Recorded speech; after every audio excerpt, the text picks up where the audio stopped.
आगामी स्थानिक स्वराज्य संस्था निवडणुकीमध्ये राष्ट्रवादी काँग्रेसमध्ये युती करण्याबाबत रायगडच्या शिवसेनेमध्ये दोन प्रवाह पाहायला मिळालेत। तिन्ही पक्षाचे नेते जे ठरवतील त्यानुसार आम्ही निर्णय घेऊ अशी भूमिका मंत्री भरत गोगावले यांनी मांडली आहे। मात्र आमदार महेंद्र दळवी यांनी गोगावले यांच्या भूमिकेला छेद दिलाय।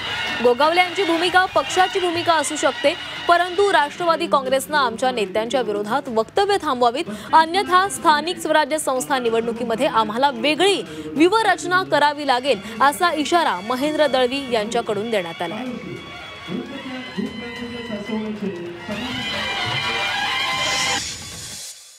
पातळीवरती जे आमचे तिन्ही नेते आहेत, मुख्यमंत्री, दोन उपमुख्यमंत्री, ते काय निर्णय करतायत त्याच्यावरती अवलंबून राहील।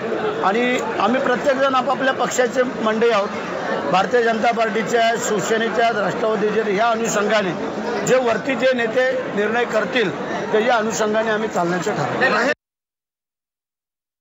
जे काय आता एकंदर वातावरण निर्माण त्यांनी केलं आहे ते त्यांनी उचित विचार करावा, अन्यथा आम्हाला अशा पद्धतीची व्यूहरचना राजकीय दृष्ट्या स्वायत्त निवडणुकीमध्ये करावी लागेल हा त्यांना इशारा आम्ही निश्चित दिला। तो आमचं कर्तव्य आहे। शेवटी कार्यकर्त्यांना हीच जाणून ते आम्ही बोलणं निश्चित युक्त। बरेचसे वरिष्ठ नेते आहेत, मंत्री आहेत, त्यांनी केलेलं वक्तव्य ही पक्षाची लाईन आहे, किंवा महायुतीचा तो धर्म म्हणून त्यांनी ते वक्तव्य केलेलं आहे। पण स्थानिक लेवलला ज्या घडामोडी तटके साहेबांचे कार्यकर्ते किंवा प्रवक्ते बोलून करतायत ते थांबलं पाहिजे असं माझं मत आहे, आणि हा त्यांना निश्चित सल्ला आहे।